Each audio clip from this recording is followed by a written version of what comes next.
Hola, bienvenidos a una nueva emisión de noticias por France 24. Los saluda Andrés Mesa Muñoz. Vamos con los titulares. Cese el fuego en Siria. El gobierno sirio y las fuerzas democráticas sirias anunciaron hoy el pacto en todos los frentes después de días de combates. Según lo reportado por la televisión local, el acuerdo incluye la adhesión de las FDS en el Ministerio de Defensa sirio. En Chile son 16 los muertos por los incendios que afectan las regiones de Biobío y Ñuble. Hasta la mañana de este domingo había un total de 24 focos activos, según el organismo forestal. El presidente Gabriel Boric declaró el estado de catástrofe en estas zonas. Tenemos reporte desde Santiago. Europa cierra filas en torno a Dinamarca por las ambiciones de Estados Unidos sobre Groenlandia. Los principales países de la Unión Europea criticaron los aranceles impuestos por Washington y llamaron a activar contramedidas nunca antes probadas.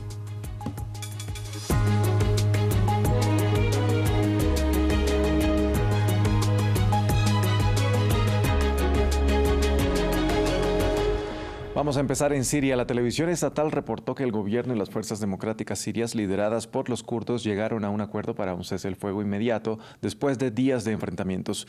Un pacto con el que integrantes de la milicia se integrarían a las Fuerzas Armadas sirias. Previamente hablamos con nuestro corresponsal en Estambul, Adrián Rocha, quien nos amplió sobre la importancia histórica de este anuncio.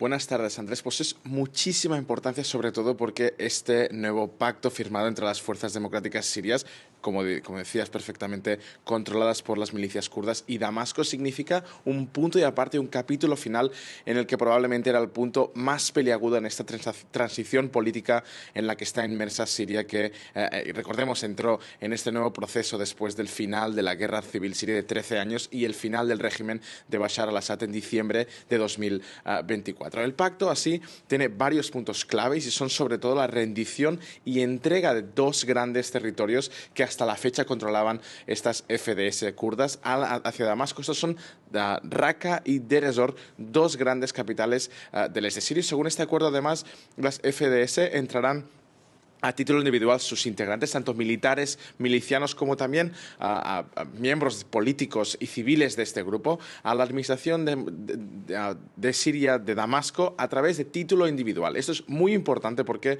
hasta la fecha las negociaciones habían fallado entre Damasco y estas FDS, porque precisamente las FDS pedían dos grandes cuestiones. Una era una autonomía para sus regiones de mayoría kurda en el este del país, y dos, que los grupos y milicianos de este grupo entrasen en el ejército del nuevo gobierno sirio en sus brigadas y comandancias propias. Esto no va a ocurrir y se ve así como una derrota muy grande para estas milicias kurdas que, recordemos, llegaron a controlar el este del país durante los años de guerra civil y sobre todo combatiendo en contra de un Estado Islámico que aún existe en Siria, aunque en mucho menor grado. De hecho, hoy mismo, antes de la firma y publicación de este acuerdo histórico, que mañana será rubricado con la visita a Damasco del líder de las FDS, el gobierno de Damasco había asegurado el control y captura casi sin combates de Daca y Deir ez-Zor, que fueron de hecho las dos grandes ciudades de Estado Islámico hace una década, cuando el grupo controlaba gran parte del este de Siria y el oeste de Irak.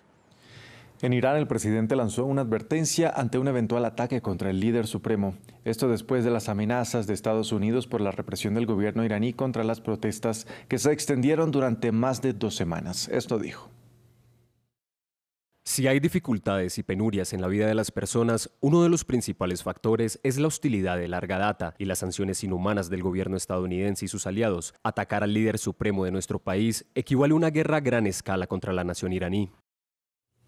En Chile, los incendios forestales en las regiones de Biobío y Ñuble dejan ya 16 personas muertas, según confirmó el gobierno. La Corporación Forestal del país indicó que hasta hoy había un total de 24 focos activos. La situación llevó al presidente Gabriel Boric a declarar el estado de catástrofe. Los detalles desde Santiago con nuestro corresponsal Alberto Peña. El presidente de Chile, Gabriel Boric, ha decretado estado de excepción constitucional por catástrofe para dos regiones en el sur de Chile. Estas regiones son la región de Ñuble y la región del Biobío, a 600 kilómetros al sur de la capital, debido a la existencia de 14 incendios simultáneos que se han desarrollado desde la tarde de ayer y a lo largo de la jornada. Esta mañana ya se reportan los primeros fallecidos y la extensión del incendio abarca unas 20.000 hectáreas. 50.000 personas han sido llamadas a evacuar la zona, ya que las llamas ya han devorado diversas localidades. Se han desplegado al menos 24 aeronaves, unos 4.000 bomberos y unos 400 carros para combatir los incendios que se mantienen en desarrollo. Hasta el momento se han desplegado también a las Fuerzas Armadas para poder ayudar en la labor de extinción y evacuación, y se plantea que a lo largo del día se pueda decretar el toque de queda en la zona. Esta situación ocurre prácticamente a 2 años de los mortales incendios ocurridos en febrero de 2024 en Viña del Mar, que dejaron al menos 137 personas fallecidas. La situación está en evolución y por el momento no se sabe mucho más detalles con respecto a la afectación, ya que todavía no se han podido realizar los primeros balances porque las llamas siguen activas, avanzando hacia la ciudad de Concepción. En cualquier caso, Gabriel Boric ha decidido anular absolutamente la agenda prevista para hoy y viajar a la zona para evaluar la situación. En Perú, el presidente José Gerí cumplió 100 días en el poder y en medio de críticas por la falta de resultados frente a problemas como la seguridad. Desde su inicio, el mandatario ha estado envuelto en polémicas y recientemente un canal de televisión local emitió un video del pasado mes de diciembre en el que se le ve vestido con una capucha acudiendo a una reunión fuera de registro con un empresario chino. Hoy el mandatario pidió disculpas por lo sucedido.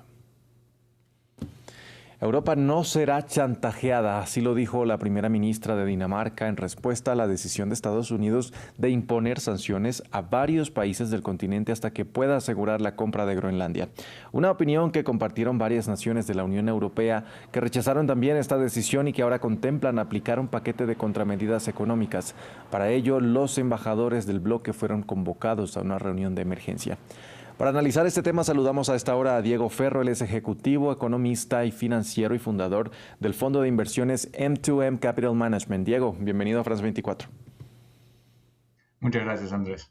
Diego, ¿en qué consiste este paquete de medidas que podría aplicar la Unión Europea? Se habla de que es una bazuca comercial, pero ¿cuáles son sus efectos?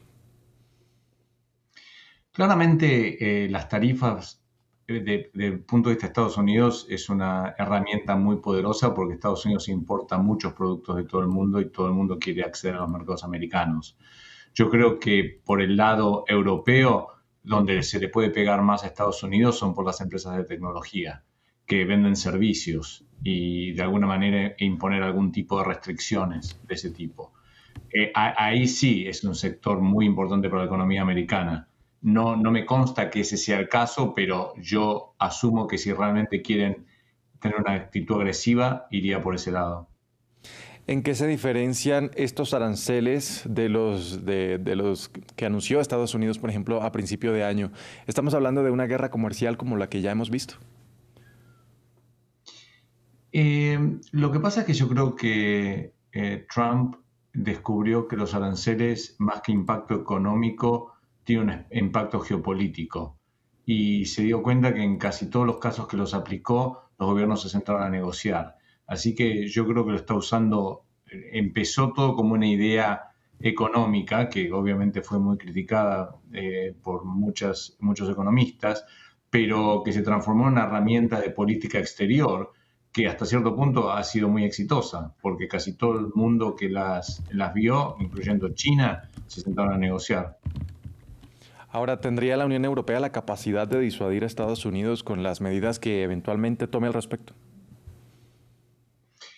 Ese es un tema un poco más difícil de predecir, porque uno siempre tiene la sensación de que Europa sigue siendo un aliado de Estados Unidos y tratarlo de la misma manera que trata a estados que no son aliados suena un poco extraño. Desde el punto de vista de Trump no resulta sorprendente, pero desde el punto de vista de Estados Unidos lo es. Así que yo creo que la clave de Europa sería estar esperando o tratar de resistir sin tomar una medida a largo plazo hasta que haya elecciones de acá a 3 años acá en Estados Unidos, que obviamente Trump ya no puede competir. Dudo que por la fuerza se pueda llegar a una transferencia de este tipo, sobre todo con Europa. O sea, ese tipo de actitudes que la tenga con Venezuela o con Irán es una cosa. Con aliados tradicionales me parece más difícil, mismo políticamente dentro de cada Estados Unidos. Diego, finalmente, ¿qué tanto puede impactar toda esta situación a la economía global? Ya lo hemos visto que la economía global ya está un poco acostumbrada a ciertas medidas digamos, excéntricas del gobierno americano. Así que no es bueno, pero yo no sé si los mercados van a asumir que van a ser medidas a largo plazo. Y si nos acordamos a la volatilidad que tuvieron los mercados al principio de la administración de Trump, cuando empezaron estas tarifas y con los temores de que iba a haber una recesión global y no pasó nada. Con lo cual, yo creo que no me extrañaría que no haya tanta reacción a menos que estas medidas y contramedidas se impongan y duren en el tiempo. Yo no creo que esto sea el caso, pero si llegara a pasar, ahí sí podría haber algún impacto, sobre todo en las cotizaciones de las empresas afectadas. Minera Diego Ferro, ejecutivo, economista y financiero, gracias por acompañarnos a analizar este tema aquí en France 24. Un placer. Seguimos hablando de Europa, pero cambiamos de tema. Portugal acudió a las urnas este domingo para elegir al sucesor de Marcelo Rebelo de Sousa, que lleva una década frente al Palacio de Belém. Los tres candidatos punteros emitieron sus votos. Se trata de unos comicios presidenciales a los que fueron convocados cerca de 11 millones de portugueses. Por primera vez desde 1986 no se descarta una segunda vuelta presidencial en la que podría participar la extrema derecha, que ha ganado terreno en el país con la figura de André Ventura. Ampliamos a continuación. Se trata de unas elecciones con un interés limitado en el papel, pero que estarán llenas de enseñanzas. Portugal vota este domingo para elegir a su próximo presidente, una oportunidad para medir la popularidad de este hombre y su partido, André Ventura. Al frente del partido Chega, este candidato de extrema derecha roza el 24% de intención de voto, que lo debería llevar a una segunda vuelta, algo que no ocurría desde 1986. Nuestra ventaja no ha dejado de aumentar y lo noto sobre el terreno. Creo que se ha ampliado la base de nuestro electorado. En mi opinión, hemos conseguido superar la barrera de Chega y llegar a otro segmento de votantes. Aunque la función de presidente es principalmente honorífica en Portugal, la elección de Ventura alteraría el equilibrio político de la derecha. Frente a él, los principales candidatos para acceder a la segunda vuelta son el liberal João Contrim Figueiredo, pero sobre todo el socialista António José Seguro. No hay milagro, pero hay respuestas inmediatas que deben darse, y esa es la responsabilidad de los gobiernos. El papel del presidente de la República es llamar la atención sobre la necesidad de encontrar puntos en común para que pueda haber compromisos para resolver estos problemas de manera sostenible. En total hay 11 candidatos en competencia. El ganador sucederá al conservador Marcelo Rebelo de Sousa, elegido en 2 ocasiones. En Uganda, el presidente Yoweri Museveni se dirigió al país un día después de haber sido declarado ganador de las elecciones presidenciales que le dieron un 7º mandato a quien ha estado en el poder desde 1986. El veterano líder se congratuló de lo que llamó un clima pacífico durante los comicios, pero advirtió a la oposición contra los disturbios. I congratulate the people of Uganda. Felicito al pueblo de Uganda y les pido a los confundidos que recuperen la cordura, porque lo que planean, lo que quieren hacer, ya lo sabemos y ya nos hemos movilizado junto con el pueblo. Gran parte de esto, lo residual, debe detenerse, porque sabemos que los atraparemos a todos si no se detienen.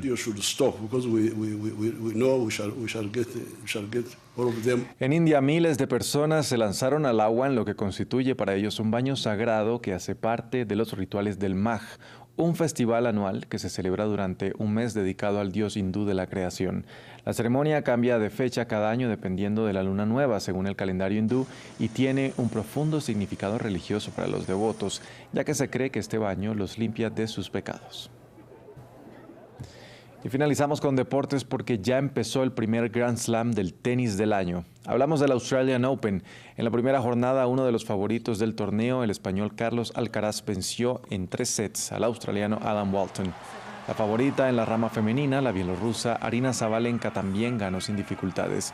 Las sorpresas del primer día fueron las eliminaciones del italiano Flavio Cobolli y la ucraniana Marta Kostyuk. Así despedimos este informativo en France 24. Gracias por acompañarnos. Los invitamos a que continúen con toda nuestra programación.